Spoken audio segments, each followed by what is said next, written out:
Hoje é dia 2 de junho do ano de 2020. Mais uma terça-feira, estamos aqui para conversar sobre saúde. Saúde física, saúde emocional e saúde espiritual. E como essas questões podem nos ajudar a pensar sobre a vida. O que guia as nossas reflexões é o maravilhoso livro de José Carlos de Luca, intitulado O Médico Jesus. Hoje vamos refletir sobre o que ele escreve no terceiro capítulo, cujo título é Quando a Doença Chegar. Então, quando somos visitados pela doença, qual é o nosso comportamento, como reagimos ou como deveríamos agir? Então, para iniciar essa reflexão, o próprio texto vai trazer para nós uma citação de Emmanuel, mentor de Chico Xavier, benfeitor da humanidade, que grafou no livro Fonte Viva, psicografia de Francisco Cândido Xavier, essa reflexão que inicia a nossa conversa de hoje. Diz Emmanuel: lembremo-nos de que, por vezes, perdemos a casa terrestre a fim de aprendermos o caminho da casa celeste. Há épocas em que as feridas do corpo são chamadas a curar as chagas da alma, e situações em que a paralisia ensina a preciosidade do movimento. Então, aqui Emmanuel nos lembra da prevalência da alma sobre o corpo, da prevalência dos valores espirituais sobre os valores materiais, como já bem nos apregoava Jesus no Evangelho. Então, para que a gente possa começar estimulando o nosso pensamento, eu gostaria de, antes de mais nada, deixar questões, e conforme nós formos lendo, a gente vai ponderando sobre essas questões. Então, quando você é visitado pela doença, por essa professora, por essa mensageira, doença física ou emocional, qual é a sua reação? Ou seja, o que eu estou querendo saber e refletir junto com vocês é qual é o significado que nós damos para a doença. Nossa, no caso aqui, o convite é refletirmos sobre nós mesmos. Então, eu vou dar algumas dicas para vocês, e aí vocês vão pensando. Então, quando a doença chega, eu a enxergo como um sofrimento ou como um freio às minhas atitudes. Eu enxergo como a punição ou como uma oportunidade para refletir. Eu enxergo como um resgate, ou seja, uma situação que é me trazida para um reajuste, um karma, como popularmente nós chamamos, ou é uma oportunidade incrível de me estimular a fazer coisas diferentes, ou seja, me fortalecer espiritualmente. Então, a questão que se coloca aqui, quando a gente reflete qual é o significado da doença na nossa vida, está por trás de tudo isso um significado mais amplo. Você acha que Deus não está interessado na sua felicidade? Realmente, como você enxerga Deus na sua vida? Como um pai amoroso, como Jesus nos ensinou, ou como um juiz? Né? Então, Deus está interessado na sua felicidade. Esse é o convite da nossa reflexão de hoje, de toda a leitura. Então, antes de começar a ler, eu gostaria de trazer para vocês uma metáfora, uma comparação para clarear um pouco melhor. Então, nós podemos entender o nosso corpo físico como um veículo do espírito, um veículo que faz com que o espírito viaje no tempo.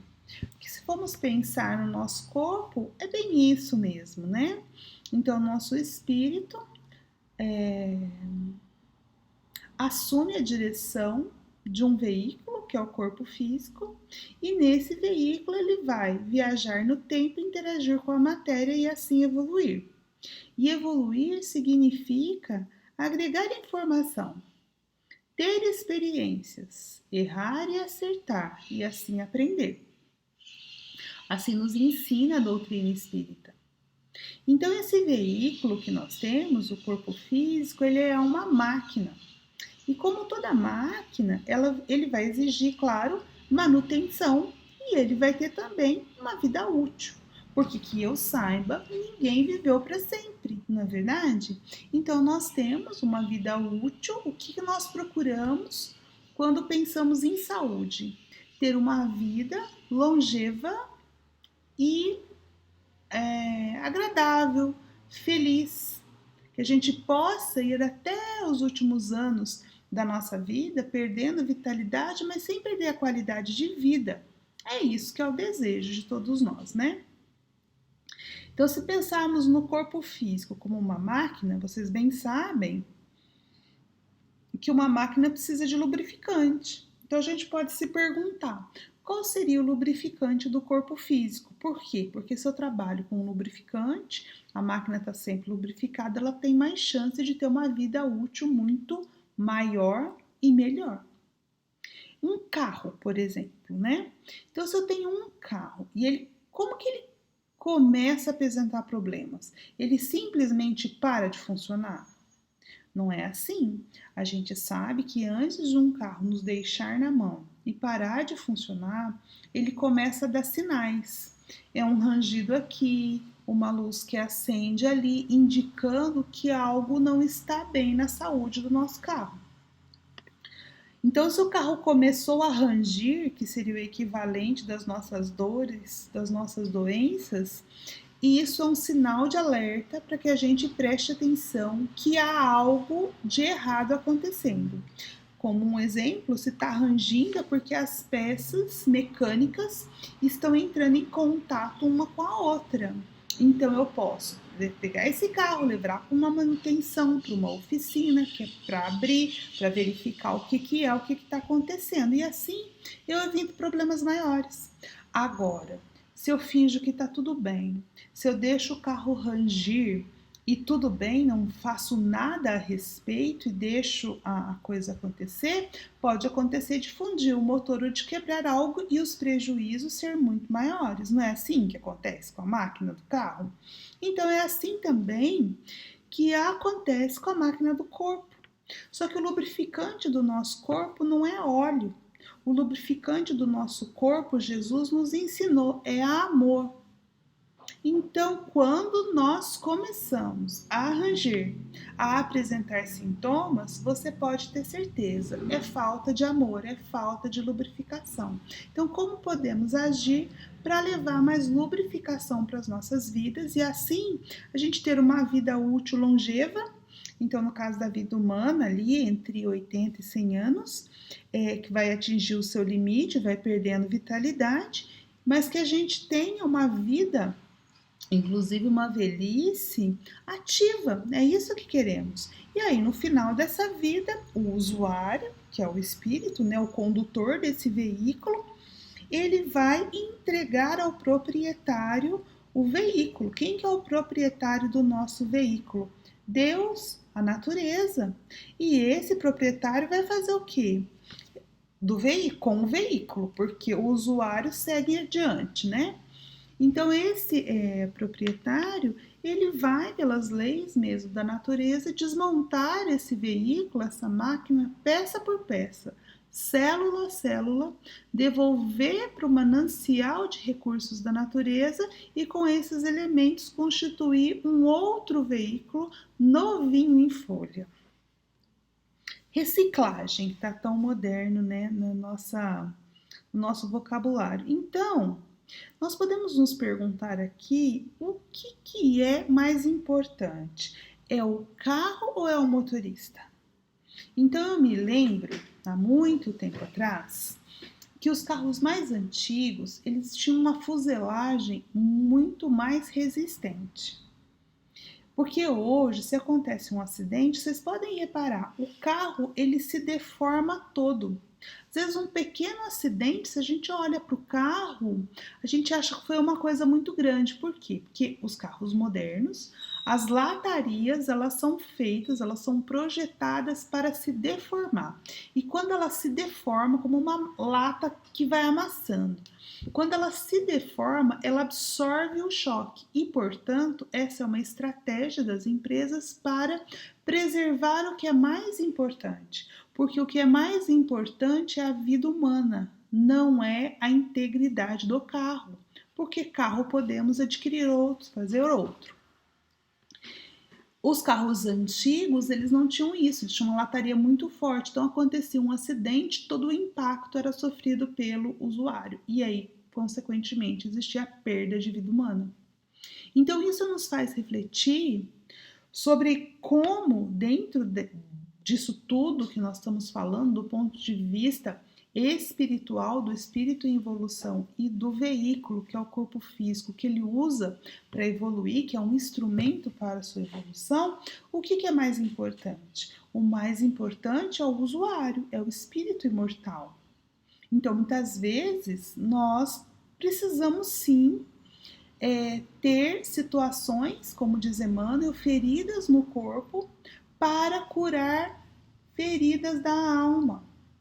Nós precisamos perder a casa física, o veículo físico, o corpo físico, muitas vezes para a gente aprender a dar valor à vida espiritual. É isso que Emmanuel queria dizer, ok?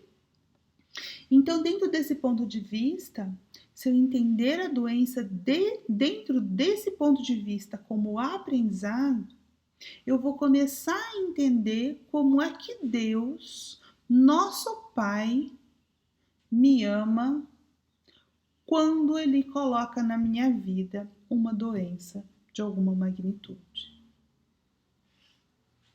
Então, a cura, né? Então, se eu estou doente, se eu estou num processo de doença, eu vou me mobilizar, e aliás é isso que talvez faça vocês estarem me ouvindo nesse momento, eu vou mobilizar todo o meu potencial para buscar a cura, seja buscando um médico do ponto de vista fisiológico, como procurando um tratamento espiritual, como procurando ajustar a minha vida.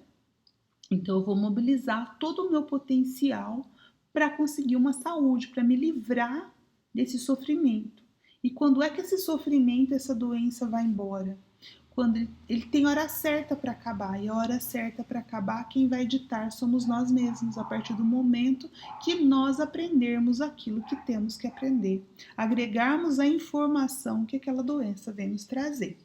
Então, dentro desse ponto de vista, a cura ela é um caminho individual. Nós podemos ter ajuda dos médicos do corpo físico, dos médicos do ponto de vista psicólogos, psiquiatras, do ponto de vista psíquico, ajuda espiritual na casa espírita, que vocês estão procurando, leituras diversas.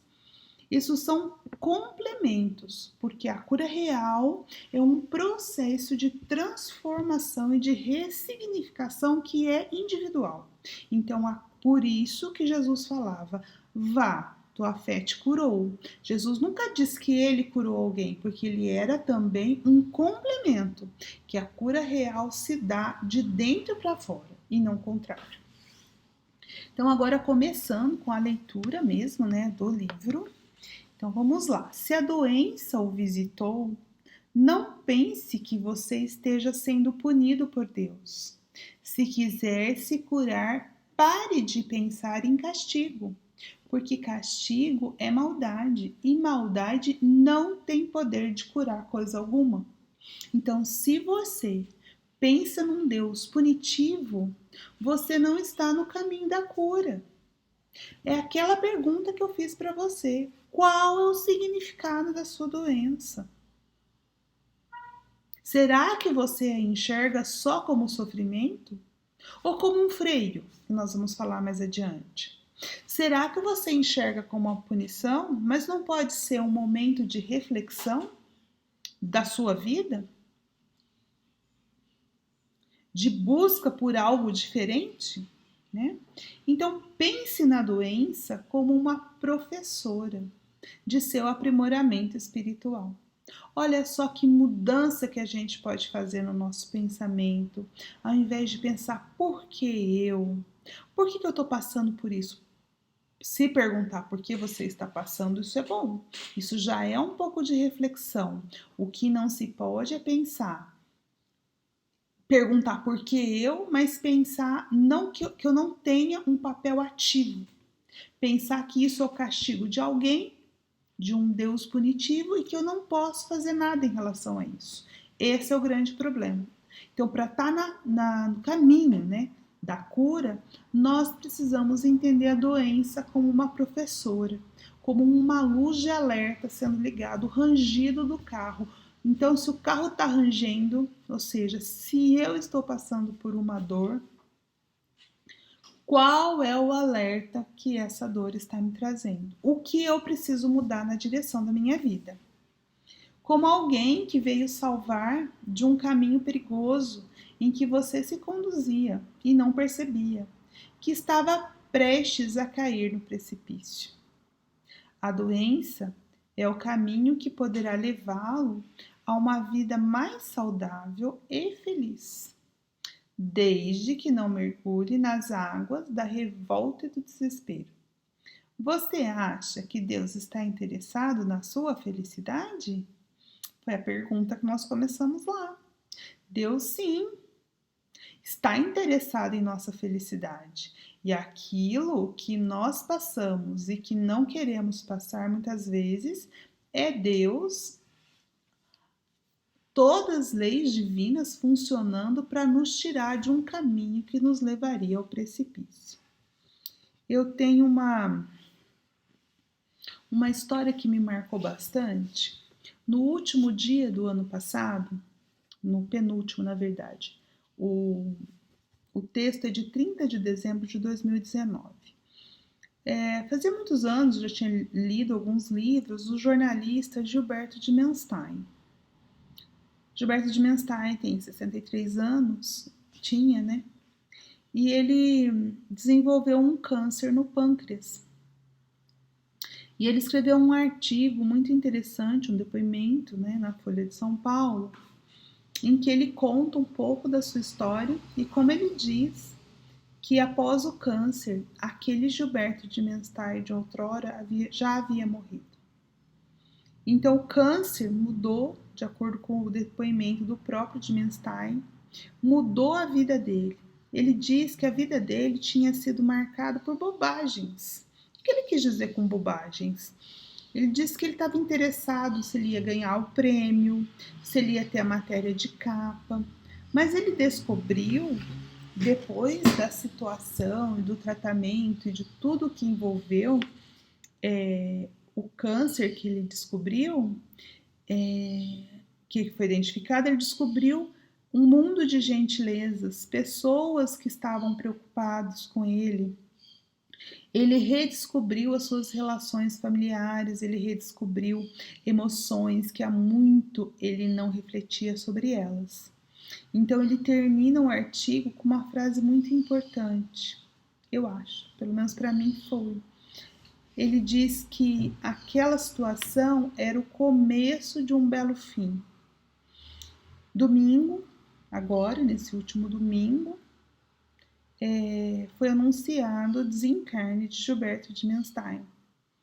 Mas, apesar, né, do desencarne dele, eu fiquei feliz, porque, lendo esse artigo dele, a gente percebeu que houve tempo para que ele aproveitasse essa encarnação para fazer uma reflexão sobre o verdadeiro valor da vida. Que o valor da vida não estava no reconhecimento social, na posição, no dinheiro, nos prêmios, né, no reconhecimento profissional, não. O valor da vida estava na relação com as pessoas, na relação com as pessoas e como nós lidamos com os nossos próprios sentimentos. Então, neste caso, por que eu estou falando esse caso do Gilberto de Menstein? Se vocês tiverem interesse, podem procurar, digitem no Google Gilberto Dimenstein, Folha, 30 de dezembro de 2019, vocês vão encontrar, muito emocionante. Mas enfim, por que eu tô falando dele? Porque a doença para ele foi uma chamada, uma outra oportunidade dele repensar uma vida com 63 anos. Então aproveitemos a lição, né? Então falávamos que se você acha que Deus não está interessado na sua felicidade, a palavra vingança não existe nos códigos divinos. Isso é uma coisa que as religiões colocaram como crença para nós. Mas Deus é Pai, é Abba, como Jesus dizia. E Abba é papai. A Abba é o pai que cuida e que ama incondicionalmente.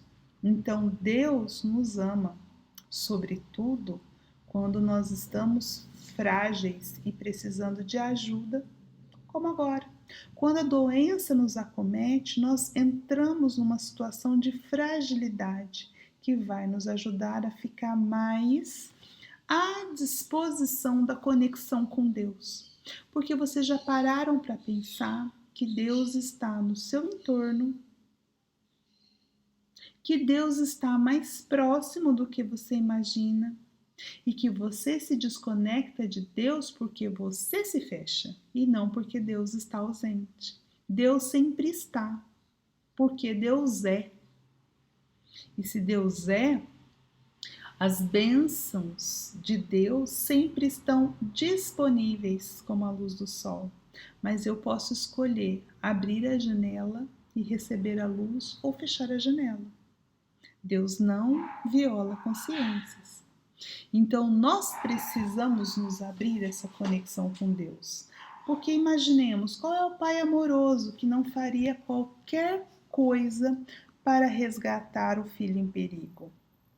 Não é verdade?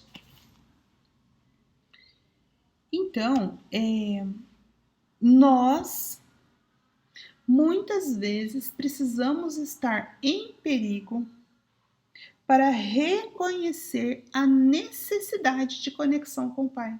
Isso é a história que Jesus nos contou lá do filho pródigo.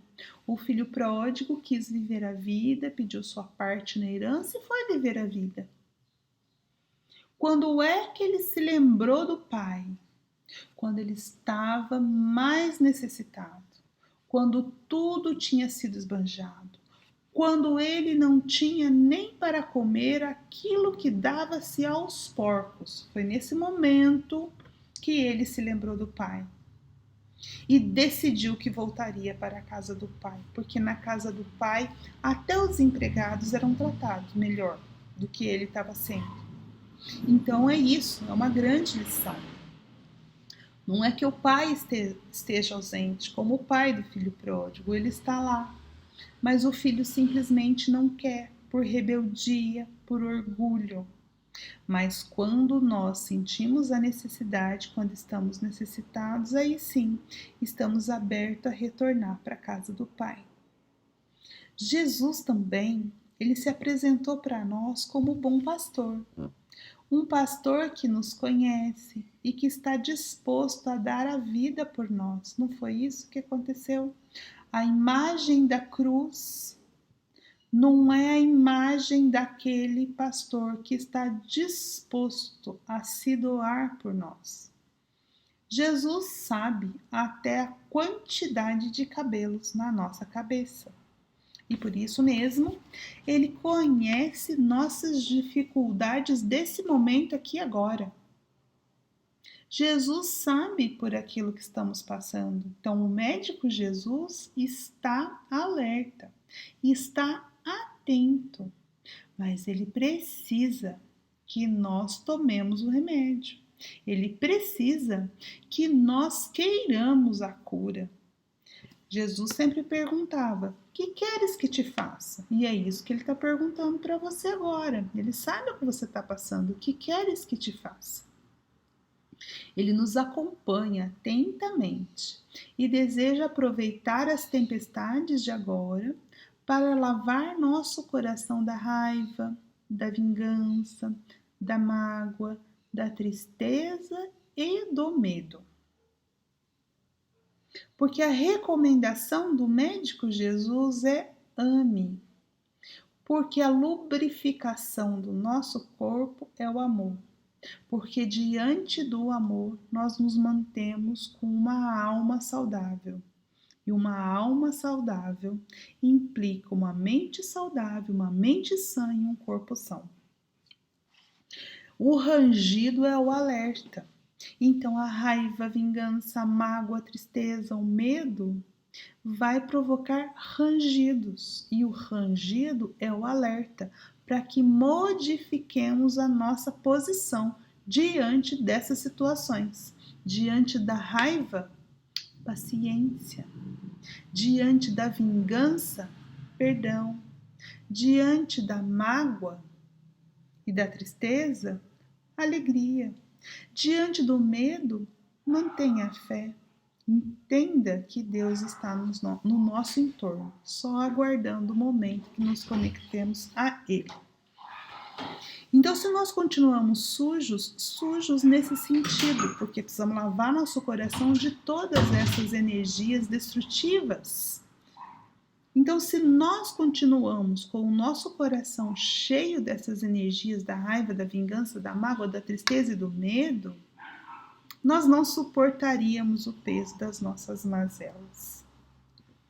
Por exemplo, quando nós desenvolvemos vícios mesmo, como o fumo, o álcool, nós estamos entrando numa sintonia de doença. Nós sabemos que o fumante ele pode desenvolver uma asma, dentre outras coisas, câncer, o alcoólatra uma cirrose. Então, do mesmo jeito que esses vícios físicos, materiais, eles causam doenças no corpo físico, os vícios emocionais que foram listados aqui, como a mágoa, como o medo, a tristeza, a insegurança, a vingança, esses vícios mentais podem também provocar e somatizar doenças, porque ela atinge o corpo mental, que depois vai transmitir para o corpo físico. Por exemplo, eu citei da outra vez, uma pessoa muito irascível, que com raiva muito facilmente, se irrita muito facilmente, pode ser acometida de problemas cardíacos. Então, os problemas em geral, eles procuram nos arrancar dessa loucura do mal, procuram nos fazer refletir sobre essas situações. Porque o evangelho não é algo dito lá de caráter só moral, ele tem impactos também no físico. Então, quando Jesus recomenda o amor, é para que lubrifiquemos sim o nosso corpo, porque o amor gera felicidade, o amor gera saúde, proporcionando-nos um choque. Então, esses problemas que nos atingem, qual chamamos de doenças, são como se fosse um choque que nos desperta para o que é essencial na vida, assim como eu citei o caso do Gilberto Dimenstein, que através do desenvolvimento de um câncer de pâncreas muito agressivo, descobriu no seu último ano de vida o valor e o verdadeiro propósito da vida, ou seja, o que é essencial na vida. Então, o autor vai fazer uma pergunta para nós, que é muito importante, e espero que a gente já tenha pelo menos uma parte da resposta. Você está disposto a aceitar a ideia de que a doença é um mal muito menor e necessário para impedir os grandes males que lhe aconteceriam se você continuasse vivendo na sua loucura? Imagina uma pessoa cheia de raiva. Raiva, mais raiva, sempre raiva, essa raiva se transformando em algo maior. Se nada a tirasse dessa situação, ela ia deteriorando, enlouquecendo, não dava conta. Então, na verdade, a doença é esse chamamento, é esse freio aos nossos impulsos. Então, quando eu pedi para vocês refletirem o significado da doença, é isso. Se ela só me traz sofrimento e eu não penso mais nada em relação a isso, o caminho da cura ainda está longe. Mas se eu entendo essa doença como um freio, eu posso refletir sobre o que eu precisei ser freado. Aprendo com a doença. Se eu enxergo como uma punição, eu não posso fazer nada a respeito, porque eu só estou sendo punido. Agora, se eu enxergo como uma oportunidade de reflexão, pode ser aqueles castigos que as crianças pequenas recebem dos pais, no cantinho, né? Sentar no cantinho por alguns minutos para refletir sobre o que fez. Talvez a doença seja esse momento que Deus nos coloca no cantinho para que nós possamos refletir que aquele caminho não é bom para nós. Então veja, se é punição, eu não posso fazer nada a respeito.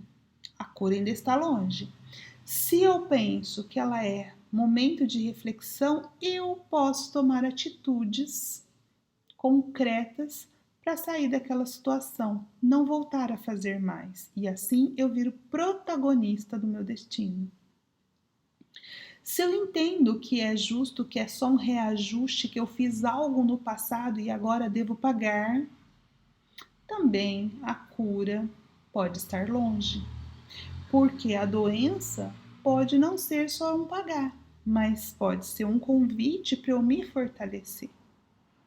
Então, que nós possamos entender que a doença é de fato uma grande professora e que nós devemos aprender muito com ela.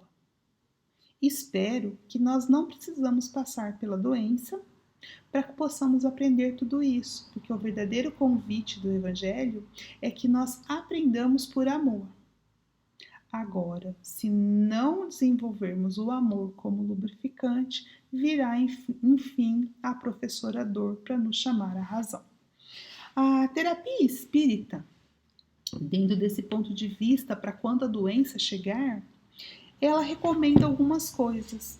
Qual é a terapia complementar espírita para o enfrentamento da doença e promoção da saúde? É a prece, porque a oração nos coloca em conexão com o Pai. A fluidoterapia, passe e água fluidificada para fortalecer a nossa energia. O Evangelho e a leitura edificante, que é o propósito dessa nossa conversa de terça-feira.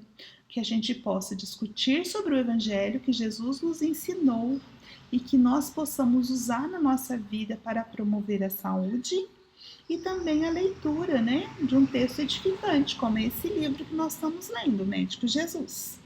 E por fim, não para aqui, não basta nós conversarmos sobre o texto, lermos e se isso não impactar em nada a minha vida. Por fim, eu preciso de meditação e reflexão, portanto, reflita. Você está disposto a mudar de ideia e enxergar que você é protagonista da sua vida e que a doença está te trazendo um chamamento, um aprendizado e é preciso encará-la dessa forma? Aí sim, você está no caminho da cura e da felicidade. A cura real, que vem do autoconhecimento, o desenvolvimento das nossas potencialidades, a reforma íntima com verdadeira vontade de mudar os nossos hábitos para, enfim, desenvolver as virtudes. E quando desenvolvermos as virtudes, o amor, resumidamente, nós teremos de fato uma cura real, um espírito, uma alma saudável. Espero que vocês tenham uma ótima semana.